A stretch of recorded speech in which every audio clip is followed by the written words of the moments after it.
안녕하십니까. 예, 오늘은 여자들의 이야기네요. 마태복음 9장 18절에서 26절까지 본문인데요. 오늘은 두 명의 여자를 고치고 한 명은 살리고 하신 이야기가 나오는데, 첫 번째 이야기죠. 한 소녀가 죽었어요. 그 집에 이제 가셔서 장례를 치른 사람들을 보고 모두 물러가라. 죽은 것이 아니다. 자고 있다. 이렇게 말씀하셨거든요. 사람들은 다 비웃죠. 하지만 예수님께서는 다 보내시고 손을 딱 잡고 일으켜 살려주셨어요. 자, 이 소녀가 살았다라고 하는 데서 우리들 모두의 부활의 전조를 발견할 수 있는 거죠. 근본적으로. 그리고 이 고침을 받은 여자 아이, 그리고 또 이제 나중에 보겠지만은 한 혈루병 앓는 여자가 있는데 그들은 모두 예수와 접촉을 해요. 여자는 살짝 만졌고 여기서 죽은 소녀를 손을 잡고 일으키셨고, 이렇게 정결법이라는 게 있어서 사실은 접촉을 하면 안 되는 두 사람이에요. 시체 접촉하면 안 돼요. 그리고 혈루병 부정해요. 접촉하면 안 돼요. 그런데 접촉을 하셨어요. 예수님께서 이런 두 여자와 함께 접촉하셨다라는 것을 적은 마태는 그 정결법에 대한 문제 제기를 하고 있는 거거든요. 고대 이스라엘의 이 정결법이라는 게 굉장히 중요했어요.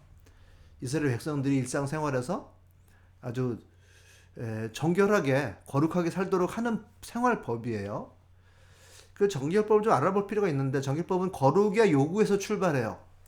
하나님께서 거룩을 요구하셨잖아요. 히브리어로 카도시라고 하는, 헬라어로 하기오스라고 하는데요.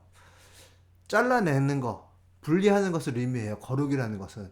종교적인 이런 업법에서는 하나님을 섬기고 예배하기 위해서 세속적인 것을 싹 잘라내는 거, 구별하는 것을 의미하는 거예요. 카도시. 근데 이 개념은 1차적으로는 모든 피조물과 하나님이 완전히 구별되어 있다. 하나님께서 완전히 다르신 최고의 분이심을 의미하는 데서부터 이것을 중심으로 해서 나중에는 헤렘이라는 말도 나오죠. 모두 진멸해서 하나님께 제물로 드리는 구별되는 물건, 나시린이라고 하는 것도 많이 들어보셨을 거예요. 성별하다, 분리하다.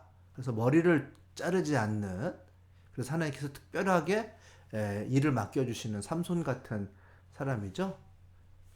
이렇게 하나님이 거룩하심을 중심으로 해서 거룩한 사람들, 거룩하게 바쳐질 제물, 이런 것들이 구체적으로 나오는 거예요. 그것 중에서 정결법이라고 하는 것도 나와요. 토하르라고 하는데, 여기서 이건 일상생활에서 우리가 깨끗하게 살아야 되는데 주로 병이라든지 이런 데서부터 구별을 하는 거예요. 타르라고 해가지고 정결하게 해라 라고 하는 의미를 가진 말이에요. 그게 구체적인 조항을 가진 생활법이 되는데, 예를 들어서 이제 나병 환자라고 하면 전염성이 강하잖아요. 전염성이 강한 질병이기 때문에 이 병에 대한 관리가 엄격했단 말이에요. 율법으로 규정을 만들어서 정결한 상태가 뭐고 부정한 상태가 뭐고를 딱 만들었어요. 그런데 이것은 단순한 위생 지침 같은 거를 넘어섰는 거죠. 종교적인 의미도 있고 영적인 의미를 동시에 가져요. 성경에서 이제 레위기라든지 민수기를 읽어보면 전염병인 나병, 한센병, 그리고 성과 관련한 유출물, 남녀 모두, 그리고 이 죽은 사람과 접촉한 경우, 예수님께서는 이 여성의 그 혈루병이라고 하면 그 월경 때만 피가 나와야 되는데 일상적으로 피가 나오는 그런 병을 앓고 있는 여성이에요. 이런 사람과 접촉하면 정결법 상으로는 안 되는 거예요. 둘 다가 부정해지는 거예요. 그리고 요새는 소녀가 죽었잖아요. 죽은 사람 시체와 접촉하면 안 돼요. 역시 정결법을 어긴 거란 말이에요. 이런 상황에서 예수께서 어떤 메시지를 주시는가 라고 하는 게 대단히 중요한 것이고, 그리고 당시의 율법주의자들은 메시지가 안 중요하고 법을 어겼다는 게 중요한 거죠. 그 양쪽에 예수님께서는 서 계시는 거예요. 그 한쪽에. 네. 그런 배경 지식을 가지시고 오늘 본문을 보시면 좋겠습니다. 한번 보실게요. 네. 여기서 지금 이 두 가지 사건이 지금 소녀가 죽은 상태에서 그의 아버지가 막 뛰어왔어요. 제일 첫 번째 보시면 지도자 한 사람이 와서 예수께 절하야 했다. 내 딸이 방금 죽었습니다. 그러나 오셔서 그에게 손을 얹어 주십시오. 그러면 살아날 것입니다. 라고 하는, 이게 병 고치라는 얘기가 아니라 죽음에서부터 소생시켜 달라는 엄청난 이야기를 하는 거예요. 우리는 알고 있으니까 뻔한 얘기지만 사실은 병 고쳐달라는 얘기와 살려달라는 얘기는 완전 다르잖아요. 근데 쑥 들어와서 절하면서 이렇게 당당하게 얘기를 합니다. 그런데 여기서 이제 살짝 요 뒤에 제가 여자아이를 살리는 이야기는 제가 적지를 못했는데, 여기 그 바로 이제 중간에 혈루병 앓는 12회 동안 혈루병 앓는 여자가 등장해요. 근데 과감하게 병을 고쳐달라고 딱 엎드려 절하는 게 아니라 살짝 끼워 넣은 듯한 느낌인데, 지속적으로 혈루병을 앓고 있었으니까 율법적으로는 부정한 상태로 정의가 됐어요. 그리고 사회적 차별도 받고 있어요. 그리고 마음의 고통을 지니고 있었겠죠. 이런 상황에서 혈루병을 앓는 여인은 예수의 옷에 손을 살짝 댔어요. 그리고 여기서 21절에 보면 속으로 얘기를 해요. 속으로. 내가 그의 옷에 손을 대기만 하여도 날 터인데 하고 생각했던 것이다. 참 두 개가 완전히 대조가 되죠. 내 딸이 방금 죽었습니다. 오셔서 그 아이에게 손을 얹어 주십시오 하고 그러면 살아날 것입니다 라고 얘기한 이 아버지 지도자의 모습하고요, 참 엄청난 믿음과 용기를 가졌다고 얘기할 수 있죠. 그리고 자신감도 있어요. 그리고서는 뒤에 예수님 모르게 살짝 옷을 만진 이런 거는 완전히 대조가 되잖아요. 그리고 속으로 생각만 한 것은. 그러나 예수님께서는 이렇게 얘기를 해요. 돌아서서 여자를 보시고 기운을 내어라 딸아 내 믿음이 너를 구원하였다 하고 말씀하셨다. 그리고서 여자가 나왔거든요. 저는 이제 이게 예수님께서 하신 말이 용기 좀 내고 살아라 하신 것 같아요. 성경에는 이제 기운을 내어라 딸아 내 믿음이 너를 구원하였다 이렇게 얘기하거든요. 저희 교회에도 자기 자녀 딸아 이렇게 부르는 엄마가 있어요. 그것은 애칭이죠. 굉장히 사랑스럽게 이야기를 하는 거예요. 딸이라는 말, 영어로는 daughter라고 이렇게 번역이 되어 있는데, 이제 여성을 혹격이라고 하죠. 뭘 부르는. 그 용기를 내라. 용기를 내라 하고 명령형으로 썼단 말이에요. 용기가 없는 이유가 있죠. 그 이유는 1차적으로 여자이기 때문이에요. 그리고 그 여자가 가진 병이, 혈루병이란 병이 종교적으로 부정하다고 정의를 했기 때문이에요. 그렇게 정의를 딱 받고 나면 사회적으로 차별적으로 배치가 돼요. 그 여자하고 접촉하면 다른 사람도 부정해지기 때문에 본인도 타인도 격리를 해야 돼요. 그런데 사람이 이렇게 막 몰리는 예수께 용기 있게 나올 수가 없죠. 그렇게 접촉하기 때문에 못 나온다라고 하는 법도 있지만은 용기가 없잖아요. 나는 부정하다라고 이야기를 하면서 다녀야 돼요. 이렇게 전념성이 있는 사람이 되면 다른 사람들과 격리를 하며 살아야 됩니다. 그리고 심하면 성 밖으로 나가 살아야 됩니다. 그리고 혹시라도 사람들과 마주칠 일이 있으면 손으로 입을 이렇게 가리고 부정하다라고 계속 말을 하면서 옆을 살살 지나가야 돼요. 참 잔인한 법이죠. 본인도 타인도 그래서 격리를 해서 전염되지 않게 하는 생활법인 거예요. 참 이렇게 용기를 가지지 못할 수밖에 없는 여자. 그러나 그 여자는 예수의 옷만 만져도 나을 거라는 믿음은 있었어요. 그리고 예수가 자신을 용납할 거라고 확신했어요. 그리고 손에 대서 예수께 의지한 거예요. 유대 사회에서 여자는 공식적인 정회원에 들어가지 않아요. 숫자로 헤아리지 않습니다. 그래서 뭐 찬반 투표를 한다고 하면 숫자라는 게 있을 거 아니에요. 거기에서 여자는 제외하고 일단 숫자를 헤아립니다. 이방인, 노예, 어린이 보다 조금 나은 정도의 역할과 지위를 가져요. 사실은 사회적인 역할은 여성에게 주지 않죠. 아이를 출산해서 인구를 조절하는, 늘리는 거죠. 그 역할만 있을 뿐 가정 내에서의 역할만 했지 사회에서의 역할은 예루살렘 성전이 이제 두 번째 성전이 주어지고 난 다음에야 비로소 생기기 시작했어요.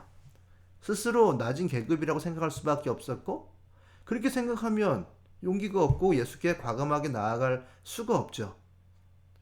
이게 대비가 되는 거예요. 18절 제일 처음에 자기 소녀로 여자아이를 죽어서 헐레벌떡 뛰어나온 이 지도자 한 사람의 용기 있는 모습과 용기가 없을 수밖에 없는 여성의 모습이 이렇게 대비가 됩니다. 그 슬쩍 만졌고 믿음을 속으로만 고백하고 당당하지 못했어요. 때문에 예수님께서 취하신 태도가 너무 중요한 거예요. 기운을 내어라 딸아. 딸이라는 말을 참 애정 어린 말이란 말이에요. 여성분 왜 그러시죠?가 아니라 딸아 내 믿음이 너를 구원하였다라고 애정을 담은 말을 해 주십니다.